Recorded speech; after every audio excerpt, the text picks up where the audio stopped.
DHCP server atau bisa disebut dengan Dynamic Host Configuration Protocol Server adalah perangkat yang memudahkan penyebaran IP address ke sebuah jaringan secara merata tanpa perlu dilakukan dengan cara yang manual atau menyebar IP address satu persatu ke perangkat. DHCP server yaitu melakukan alokasi melalui sistem distribusi menyangkut IP address server sehingga semua klien mampu mengotomatisasi IP address dari DHCP server. Fungsi DHCP dapat maksimal jika dipakai oleh network administrator yang berguna untuk melakukan kelola jaringan komputer sekaligus pengalamatan IP address secara otomatis. Nah, DHCP server juga dapat mempercepat kerja komputer klien ketika dalam proses pengelolaan serta pengiriman data. Untuk cara kerja DHCP server akan dijelaskan oleh rekan saya. Nah, jadi cara kerja dari DHCP itu dibagi jadi 4.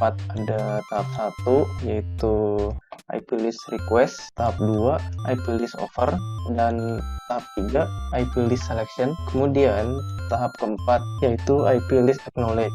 Nah, jadi kita mulai dari tahap pertama yaitu IP list request. Nah, di tahap pertama ini merupakan tahap di mana si klien dalam jaringan minta IP address yang ada di DHCP server. Nah, di awal waktu klien terhubung ke jaringan, klien ini bakal nyari apa ada nggak DHCP server yang kerja di jaringan ini. Nah, setelah itu kalau ditemukan ada DHCP yang bekerja, maka klien meminta IP address pada DHCP server yang ada. Setelah itu terjadilah tahap yang kedua yaitu IP list offer. Pada IP list offer ini DHCP server mendengar broadcast dari klien yang baru terhubung dalam jaringan yang tadi. Kemudian DHCP server memberikan penawaran ke klien, bentuknya itu IP address. Lanjut ke tahap 3 IP list selection. Ini itu tahap dimana setelah dikasih penawaran oleh DHCP server dan klien yang meminta request setuju sama tawaran yang dikasih dari DHCP server, kemudian si klien ngasih pesan ke DHCP server.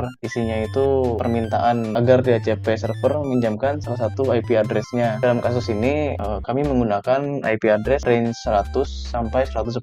Nah, dari situ dicarilah ada nggak IP address yang bisa dipakai sama klien. Setelah itu lanjut ke tahap 4 IP list acknowledge. Nah, di tahap ini DHCP server respon pesan dari klien yang tadi dikirimkan. Nah, bentuk responnya itu adalah paket acknowledge yang bentuknya itu IP address dan informasi lain yang dibutuhin sama klien. Habis ngasih IP ke klien, DHCP server akan memperbarui database-nya. Nah, sementara itu klien melakukan inisialisasi dengan mengikat nomor IP address yang dikasih dari DHCP server ke klien tadi. Akhirnya klien bisa beroperasi di jaringan ini. Nah, biasanya setelah DHCP server ngasih alamat IP address ke klien, misalnya IP 11.100. Nah, IP tersebut dipakai sama klien, maka 11.100 itu nggak bisa dipakai sama klien yang lainnya. Nah, sedangkan kalau semua IP address yang tersedia di DHCP server ini tidak tersedia, maka di klien ini nggak bisa dapat nomor IP dari DHCP server karena udah penuh. Karena tidak bisa mendapatkan IP address dari DHCP server, maka di klien itu nggak akan bisa mengakses jaringan ini. Sekian penjelasan dari saya mengenai cara kerja dari DHCP server, TTP server, DNS server, dan klien. Mohon maaf bila ada kesalahan. Terima kasih. Wassalamualaikum warahmatullahi wabarakatuh.